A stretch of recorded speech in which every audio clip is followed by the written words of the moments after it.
नमस्कार, आपका स्वागत है हमारी विशेष सीरीज ब्राह्मण शिरोमणि में, जहां हम उन महान ब्राह्मण विभूतियों की चर्चा करते हैं जिनकी बौद्धिक शक्ति ने न केवल भारत बल्कि पूरी दुनिया की सोच और दिशा को आकार दिया।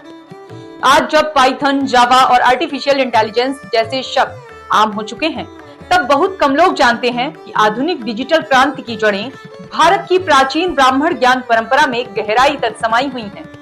साल 1985 में नासा के वैज्ञानिक रिक ब्रिक्स ने अपनी शोध में बताया कि संस्कृत भाषा की व्याकरणिक संरचना इतनी स्पष्ट, नियमबद्ध और तार्किक है कि उसका उपयोग आर्टिफिशियल इंटेलिजेंस और कंप्यूटर विज्ञान में भी किया जा सकता है। यह कोई संयोग नहीं है, क्योंकि संस्कृत को वैज्ञानिक रूप देने वाले ब्राह्मण आचार्य पाणिनि ने 4वीं शताब्दी ईसा पूर्व में ही अष्टाध्यायी की रचना कर भाषा को नियमों की एक ऐसी प्रणाली में ढाल दिया जो आज के कंप्यूटर प्रोग्राम जैसी ही प्रतीत होती है। लगभग 4000 सूत्रों वाली अष्टाध्यायी में शब्द स्वतः नियमों से बनते हैं, ठीक वैसे ही जैसे कंप्यूटर में तय निर्देशों से आउटपुट निकलता है। यही कारण है कि आधुनिक विद्वान मानते हैं कि पाणिनि ने हजारों साल पहले ही एक तरह की कंप्यूटेशनल और विश्लेषणात्मक सोच विकसित कर दी थी।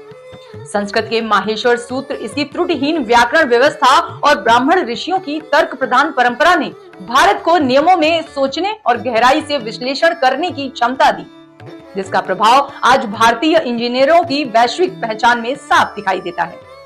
पाणिनि के कारण संस्कृत केवल सीमित वर्ग की भाषा नहीं रही, बल्कि पूरे भारत में फैली और ज्ञान की सशक्त वाहक बनी।